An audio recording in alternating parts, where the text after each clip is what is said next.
शेख रशीद की वीडियो लगा रहे हैं जिसमें उन्होंने कहा है कि हमने जो एटम बम बनाया है वो ऐसा है कि हम इंडिया में फेंकेंगे और वो मुसलमानों को छोड़ के और सिर्फ जिसे कहते हैं नॉन मुस्लिम्स को हिट करेगा। अब वो कह रहे हैं कि ये कौन सी साइंस है जो आप लोगों ने बनाई है। तो ये एक तरह से खुद ही अपने आप को जिहादी बता रहे होते हैं, खुद ही एक्सट्रीमिज्म शो कर रहे होते हैं, जिसकी वजह से हम पहले ही एफएटीएफ में फंसे हुए हैं, ग्रे लिस्ट में। और उसके बाद इस तरह की एक नॉन सीरियस स्टेटमेंट, वो भी एक मिनिस्टर की तरफ से। अगर कोई जर्नलिस्ट कहे ना मेरे जैसा या कोई और, तो चले हो सकता है लोग उसको छोड़ भी दें कि खैर है, क्योंकि हम लोग तो बिल्कुल जैसे आप पहले बात कर रहे थे उस कैटेगरी में आते हैं कि जिनको कभी भी प्राइम मिनिस्टर की जो प्रेस ब्रीफिंग होती है उसमें नहीं बुलाया जाता, क्योंकि उनको पता है कोई उल्टा सवाल कर देंगे। वो वही उन्हीं को बुलाते हैं जिनका पता होता है कि इन्होंने क्या पूछना है। तो इस तरह के स्टेटमेंट्स तो सर इनके मिनिस्टर्स भी देते हैं। अब जैसे वो मुराद सईद ने कहा था कि जी वो हम तो मुंह पे मारेंगे आईएमएफ के डॉलर्स लाके, और इस तरह की बातें तो ये करते रहते हैं। लेकिन साथ ही इन्होंने इंडिया के साथ जो है वो टेंशन और बढ़ा दिए पहले के मुकाबले में। आपको नहीं लग रहा कि ये एक ठीक तरीके से अपना केस ले जा ही नहीं सके कश्मीर का? हर जगह पे सिर्फ तकरीरें करके आ जाते हैं, जो ये बहुत अच्छी करते हैं, मेरे ख्याल है स्कूल कॉलेजेस में इन्हें अवार्ड भी मिले होंगे, लेकिन उससे ज्यादा कुछ नहीं है। देखिए, मैं उस तरफ आता हूँ, लेकिन उससे पहले मैं अपने पसंदीदा मिनिस्टर शेख रशीद के बारे में एक कमेंट ज़रूर करना चाहूँगा। शेख रशीद इनफैक्ट इनके मिनिस्टर नहीं हैं, वो बड़े लंबे अरसे से आ रहे इस्टेब्लिशमेंट के निगरान मिनिस्टर हैं, जिनकी नज़र सब पे रहती है। By the way, Sheikh Rashid जो हैं बड़े जांदीदा आदमी हैं। वो 10 इमरान खान भी उनके आगे खड़े नहीं हो सकते। वो एंटरटेनमेंट के लिए इस तरह की जो है ना वो स्टेटमेंट्स देते हैं। अगर अदरवाइज शेख रशीद से आप वन ऑन वन बातचीत करें, जो शायद आपको कभी मौका मिला हो, तो वो बहुत जहांदीदा आदमी है। वो पूरी तहों को जानते हैं कि भाई हम किन पानियों पे खड़े हैं, मुझे यूं कहने दीजिए। बट वो पब्लिक कंजम्पशन के लिए ये स्टूपिड स्टेटमेंट्स अपरेंटली देते हैं। भारत के साथ इमरान खान साहब, जैसा मैंने शुरू में कहा, हीरो आदमी है। इनका ये ख्याल था कि ये जब प्राइम मिनिस्टर बनेंगे तो भारत इनको हाथों हाथ लेगा, क्योंकि इनको पुराना तजर्बा था कि क्रिकेट पैशन है पाकिस्तान, बांग्लादेश, भारत, इंग्लैंड, ख़ास तौर पर वो हमारे सब कॉन्टिनेंट का, तो क्रिकेट वहाँ पे एक तरह से सेमी रिलीजन है। तो इनका ये ख्याल था कि इनको एक तरह से पूजा जाता था एक भारत में, जब ये अच्छे फास्ट बॉलर होते थे।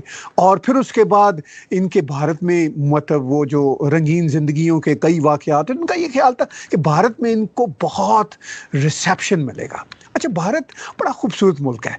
हम सब असल में भारतीय हैं, हम अपने बारे में झूठ बोलते हैं तो वो एक अलग बात है। जैसे कोई जर्मन ये कहे कि वो यूरोपियन नहीं है तो वो झूठ ही होगा ना। इसी तरह पाकिस्तानी, बंगाली, श्रीलंकन कोई कहे कि वो भारतीय नहीं है तो झूठ ही बोलेगा ना। भारत के साथ आप मोहब्बत के साथ पेश आएँ तो बहुत मोहब्बत मिलती है। और ये मोहब्बत के साथ जब पेश पाकिस्तानी आया करते थे तो बहुत मोहब्बत मिला करती थी, मगर बदकिस्मती से ये डबल क्रॉस करते थे कि रात को जी हम बैठेंगे, गप्पे लगाएंगे, और सुबह क्रिकेट खेलेंगे, चाय पिएंगे, और अगली रात पठानकोट का हमला हो जाता था। तो भारत अब चेंज हो गया है। भारत ने कहा है कि नहीं, पठानकोट अब नहीं चाहिए, बॉम्बे नहीं चाहिए, दिल्ली की पार्लियामेंट का अटैक नहीं चाहिए। हमें अब सीधा सीधा चाहिए अच्छा रिलेशन। अब क्रिकेट तब खेलेंगे, चाय तब पिएंगे जब हमें इंश्योरेंस हो आपसे भी, और बैन अल-अक़वामी बरादरी हमें आपकी इंश्योरेंस दे कि आप हमारे साथ अच्छे हैं। ये मुमकिन नहीं था। तो फिर इमरान खान साहब का ये ख्याल था कि वो अपने हीरोपन से ना भारत से अच्छे मरासिम कर लेंगे, जाएंगे। उसी तरह बॉलीवुड की पुरानी हीरोइनें, शायद कुछ नई हीरोइनें भी आ जाएंगी और उनको खराज तहसीन पेश करेंगी। बड़े ये खूबसूरत इंसान है, दुनिया में इनसे ज़्यादा खूबसूरत इंसान तो आपको पता है ना, ख़ास तौर पर मर्दाना वजाहत रखने वाला कोई दुनिया में पैदा नहीं हुआ। तो इनका ये ख्याल था कि ये सब कुछ मैं अपनी मर्दाना वजाहत से ही ना सारा कुछ कर लूँगा। लेकिन भारत बदल चुका था। भारत में एक और तरह की मर्दाना वजाहत प्राइम मिनिस्टर नरेंद्र मोदी जी की सूरत में सामने आ चुकी थी, जो बहुत ही प्रैक्टिकल इंसान है। और उनके यहाँ उनका जो मर्दाना वजाहत का कॉन्सेप्ट है वो इमरान खान के मर्दाना वजाहत से बिल्कुल डिफरेंट है। उनकी मर्दाना वजाहत का ये स्टेटमेंट था कि अब गोली और बारूद के माहौल में दोस्ती नहीं चलेगी। अच्छा, ये इनको अंदाजा नहीं था कि इतना टफ होगा। इनका ख्याल था अच्छा कि हम अमेरिकन की मदद से, सऊदियों की मदद से भारत के साथ बहुत अच्छे मरासम कर लेंगे। लेकिन असल में अब अमेरिकन भी पाकिस्तान से बहुत बेटरे हो चुके हैं फॉर द पास्ट 3 years खास तौर पर। उसमें सदर ट्रम्प का मसला नहीं है। सदर ट्रम्प तो खैर खुद एक अनप्रेडिक्टेबल कंफ्यूज आदमी है। वो अमेरिकन एस्टैब्लिशमेंट बिल्कुल जैसे कहते हैं ना, नेक टू नेक आ चुकी है। हमारी इंफॉर्मेशन थिंक टैंक्स की यहाँ पर ये है कि अमेरिकन ने अब सऊदी एस्टैब्लिशमेंट को कहा हुआ है कि आप पाकिस्तान को डील करें। अब वो तो डायरेक्ट डील भी नहीं करते। अब सऊदी, अच्छा सऊदी भी वो जिसे कहते हैं ना, नक्को नक हो चुके हुए हैं इनसे। वो इसलिए कि इनकी बात आज सुबह, आज कुछ होती है सुबह, दोपहर कुछ होती है, शाम कुछ होती है। जैसे वो डॉक्टर दवाइयां देते हैं ना, 3 सुबह दोपहर शाम, तो ये इस बेस पे चलने वाली इस्टेब्लिशमेंट और इनके पपेट्स हैं। तो इस सारी सूरत हाल में वो जो अमन का ख्वाब था इनका, अमन की आशा का ये जो एक चिराग जलाते थे, वो prime minister Narendra Modi and team, उनको अंदाजा हो गया कि भाई ये अब सब बेकार है। क्योंकि अमन की आशा के लिए 3 जर्नलिस्ट आती हैं, 2 आंटियां आती हैं पाकिस्तान से, 2 अंकल आते हैं सूटेड बूटेड, तो नेट रिजल्ट क्या निकलता है, अगले महीने कोई ना कोई अटैक हुआ होता भारत में। तो उन्होंने कहा कि इनसे, इन आंटियों से, ये जो जर्नलिस्ट आ रही हैं 2-4, इनसे हमने बातचीत करके क्या करनी है। पाकिस्तान में इवन इमरान खान जो हीरो अपने आप को समझते हैं, इनसे भी बातचीत करके क्या करनी है। जो असल पाकिस्तान में है वो तो एस्टैब्लिशमेंट है। अच्छा ठीक है, एस्टैब्लिशमेंट के साथ बात करते हैं। अच्छा, एस्टैब्लिशमेंट के साथ जब बात करते हैं तो एस्टैब्लिशमेंट एक हाथी होता है किसी भी मुल्क का। पाकिस्तान का एस्टैब्लिशमेंट भी एक हाथी है। ये एक बड़ा सा पत्थर है जो एक खास माइंडसेट के साथ बैठा हुआ है। मैं आपको आरजू एक वाकया बताता हूँ बड़ा इंटरेस्टिंग। मैं अब नाम नहीं लूंगा। मेरे एक दोस्त हैं, हम क्लास फेलो रहे, लेफ्टिनेंट जनरल साहब। अब वो मतलब मुझे न्यूयॉर्क में मिले कोई 2-2.5 साल पहले। अब मेरे वो क्लास फेलो हैं बचपन के। तो मैंने उनसे कहा कि यार जनरल साहब जान दो। कहने लगे यार तुम बकवास बंद करो। अब हम इस तरह के दोस्त हैं। मुझे कहने लगे यार तुम बकवास बंद करो, तुम ये बातें कर सकते हो। देखो मैंने 30 साल इस आर्मी में गुजारे हैं। अब मेरे आखिरी 1.5-2 साल रह गए हैं। मैं कोई स्टूपिड बात करके अपना जो पुराना पास्ट है आर्मी में वो क्यों खराब करूंगा? तुम्हारा भाषण मैं वहां पे क्यों दूंगा? मैंने आगे देखना है कि जो ही रिटायरमेंट होनी है उसके बाद मुझे कौन सा इदारा मिलना है जहां जिसका मैंने सरबराह बनना है। फिर मैंने देखना है कि मेरी वो बच्ची अमेरिका में है, बेटा ऑस्ट्रेलिया गया हुआ है, उनको मजीद ज़रा सेटल करना है, वो पढ़ रहे हैं। और तो ये मेरे ज़िंदगी के गोल हैं। और तुम मुझे ये कहते हो कि मैं ये समझाऊं इस्टेब्लिशमेंट को कि भारत के साथ ये कर लो। भाई भारत का नाम ही लेंगे वो मुझे कहने लगे तो वो उनके कान खड़े हो जाएंगे। वो कहेंगे कि अच्छा जनरल साहब कहीं न्यूयॉर्क में किसी भारतीय एजेंट से तो नहीं मिल के गए? मैंने कहा आप मेरे से तो मिल ही रहे हो ना। तो कहने लगे कि यार बकवास बंद करो। मसला ये है कि ये जो इस्टेब्लिशमेंट है दुनिया पूरी में ऐसा होता है। पाकिस्तान के इस्टेब्लिशमेंट में जितने बड़े बड़े लोग हैं, मैं ये नहीं कहता उनको समझ नहीं है, उनको समझ आती है। कुछ को तो खैर नहीं भी आती, लेकिन बहुत सौ को आती है। लेकिन वो इस भारी पत्थर को कैसे चूमे, कैसे वो जो एक माइंडसेट बना हुआ है उसको थोड़ा इधर उधर करने के लिए, सरकाने के लिए पूरी कौम, पूरी एस्टेब्लिशमेंट के सामने अपने 31-32 साल की नौकरी जो है वो बिल्कुल जैसे होता है ना खे मिट्टी में डाल दें। तो वो जिसे पंजाबी में कहते हैं नाते तोते रहे हैं, तो वो नाते तोते ही निकलना चाहते हैं। और आगे उनकी नजर होती है किसी महकमे की सरबराही की सूरत में, या कम से कम मल्क रियाज तो कोई बड़ा ओहदा दे ही देंगे उनको। तो ये उनके होते हैं गोल होते हैं। तो इस सारे गोल में वो जो पीस का मसला है वो वहीं का वहीं है, और कश्मीर की जो डुगडगी है वो बज रही है। आपने एक पीछे बड़ी अच्छी बात की जी, आप कुछ कहना चाह रही है, मैं ही बोले जा रहा हूँ। नहीं नहीं सर कोई बात नहीं, मैं पूछ रही थी आगे भी इसी तरह से डुगडुगी बजती रहेगी या कुछ आपको सेटल होता हुआ नजर आ रहा है कहीं पे जाके? देखिए पाकिस्तान की एस्टैब्लिशमेंट के लिए एग्जिट स्ट्रेटजी कोई नहीं है। एग्जिट कोई है ही नहीं कि क्या करें। मैं आपको दावे से कहता हूं, बाजवा साहब से भी आप पूछ लेना कहीं बहुत ही पर्सनल गपशप में और ऑफ द रैकेट, वो भी कहेंगे कि भाई आप रास्ता बता दें। चूंकि देखिए ये चीन के साथ जा रहे हैं, अब इनके पास ऑप्शन नहीं है। चाइना के अलावा कोई इनके साथ नहीं रहा। अमेरिका गोद में नहीं वापस ले रहा इनको। अच्छा, चीन के साथ गोद में जाते हुए इनको पता है, पूरी एस्टैब्लिशमेंट को पता है कि आगे हशर क्या होगा। अच्छा, भारत के साथ प्राइम मिनिस्टर नरेंद्र मोदी जी बैठे हुए हैं, वो कहते हैं कि हमारे साथ क्लियर विजन के साथ आए, अमेरिकन को, सऊदी को एश्योरेंस दे दें। ये फिर कहते हैं कि भाई हमने billions and billions dollar Kashmir के नाम पर लगाया है, और पाकिस्तान की 200 मिलियन, जो 220 मिलियन अवाम है, उनको बेवकूफ़ बनाया है, और पाकिस्तान की एस्टैब्लिशमेंट का, आर्मी, इंटेलिजेंस एजेंसीज का सर्वाइवल ही कश्मीर पे है। यानी वो इसी पे, वरना तो पाकिस्तान, मतलब भारत की फौज, भारत की इंटेलिजेंस तो सिर्फ पाकिस्तान नहीं है ना, वो तो चीन भी है, पूरी दुनिया है उनका मसला। ठीक है, वो दुनिया के प्लेयर हैं। अच्छा, हमने ये कहा हुआ है कि हम भी प्लेयर हैं, मगर कहाँ प्लेयर हैं? अफगानिस्तान और कश्मीर। अच्छा, अब इस सारी सूरत में आपका जो प्रिसाइज सवाल है कि ये क्या इसी तरह चलता रहेगा, आगे कोई इसका हल नजर नहीं आता। देखिए, इसका हल या तो इतनी कर्ज वाले लोग एस्टेब्लिशमेंट के अंदर आए। इमरान खान तो मतलब कर्ज उनकी थी सिर्फ धरने की हद तक। जैसे ही वो इख्तदार में आए हैं, जो वो बातें करते थे उन्होंने खुद ही वजाहत की, उन्होंने कहा मैं अजीम लीडर हूं, मैं तो यू टर्न ले रहा हूं। वो तो सब बातों पर उन्होंने यू टर्न ले लिया, पर चूंकि उनको पता था वो कर ही नहीं सकते।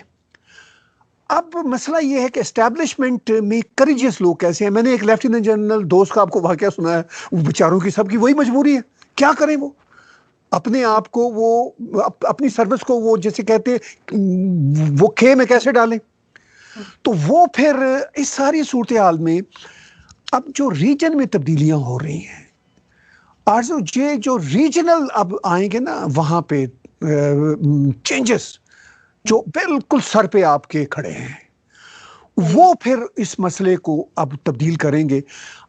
इतनी कर्जियस एस्टैब्लिशमेंट की लीडरशिप नहीं है कि वो तब्दील कर सके। अब ये अमेरिका के इलेक्शंस के बाद मुझे नहीं लगता कि अमेरिका के इलेक्शन से अमेरिकन पॉलिसियों पे कोई बहुत फर्क पड़ेगा। नो मैटर ट्रम्प री इलेक्ट होते हैं, नो मैटर जो बाइडन आते हैं, इस वक्त जो अमेरिकन एस्टैब्लिशमेंट है वो बिल्कुल क्लियर है कि हमने चाइना को उस इलाके में कंटेन करना है। उसके लिए क्वाड, चाइना, भारत, ऑस्ट्रेलिया और जापान और उनके इत्तेहादी होंगे वहाँ पे, साउथ कोरिया और जो उनके हमनुवाद, वियतनाम, ताइवान वगैरह वगैरह। इस सारी सूरत हाल में ये बहुत बड़ा वहाँ पे है। चाइना ने अपनी चालाकियों से, बदमाशियों से अपने आप को इकोनॉमिक पावर तो बना लिया, लेकिन मिलिट्री में ये शायद 1/10 भी नहीं है अमेरिका के। 1/10 भी मैं बहुत बड़ा आपको बता रहा हूँ। तो अमेरिकन ने ये तय कर लिया, भारत के भी इंटरेस्ट में वही है, कम से कम इस मामले में वो। अच्छा हाँ, जो मिडिल ईस्ट के कंट्रीज हैं वो आप देख ही रहे हैं, ठीक है ना जी। वो इसराइल का वो सारा का सारा जो ड्रामा है वो अब खत्म है। वो मतलब जो उस नाम पे जो इस्लामिक कार्ड था वो खत्म है। पाकिस्तान बेचारे की इस सारे सीन पार्ट में हैसियत क्या रहेगी? मैं नहीं समझता कि पाकिस्तान जाना चाहता है या इवन एस्टेब्लिशमेंट जाना चाहती है ईरान और चीन के इस मैसी ब्लॉक में, लेकिन आपके पास ऑप्शन ही कोई नहीं है।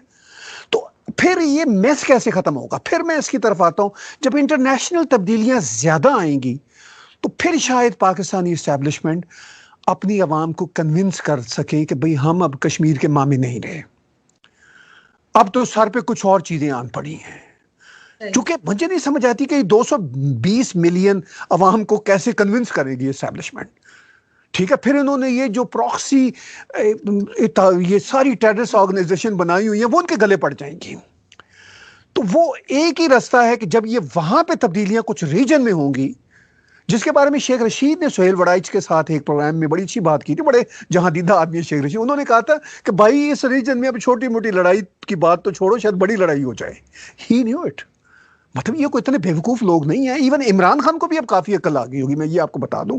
अब पब्लिक कंजम्पशन के लिए वो तस्वीरें फेरते रहे, जो मर्जी कहते फिर, वो एक अलग बात है।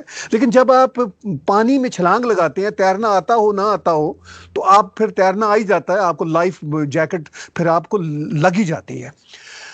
सूरत हाल बड़ी खराब है। या तो पाकिस्तान की एस्टैब्लिशमेंट बहादुरी का मुजाहरा पहले कर दे। मैं दावे से कहता हूं, ये जो $1 बिलियन के लिए तरस रहे हैं ना, अगर ये भारत को यकीन दिला दें कि हम आपके साथ ये वाला काम बंद करेंगे, क्योंकि ये जो आपने एक और बड़ी अहम बात की थी, मैं उसको भी छेड़ना चाहता हूं थोड़ी सी।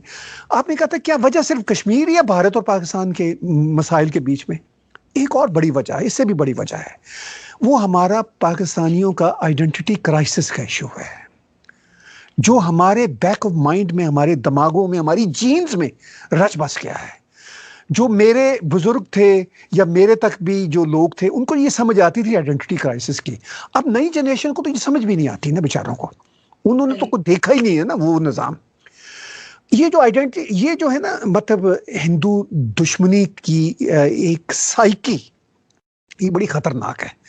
बहरहाल अगर इस साइकी से ये बाहर आ जाएं, भारत को इंश्योरेंस दिला दें, ये धरती जो पाकिस्तान है ना, ये भारत की धरती है।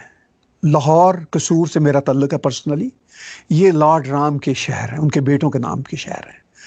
भारतीय आपको इतना पैसा देंगे, इतनी टूरिज्म होगी, इतनी इंडस्ट्री देंगे कि आप $1 बिलियन को भूल जाएंगे।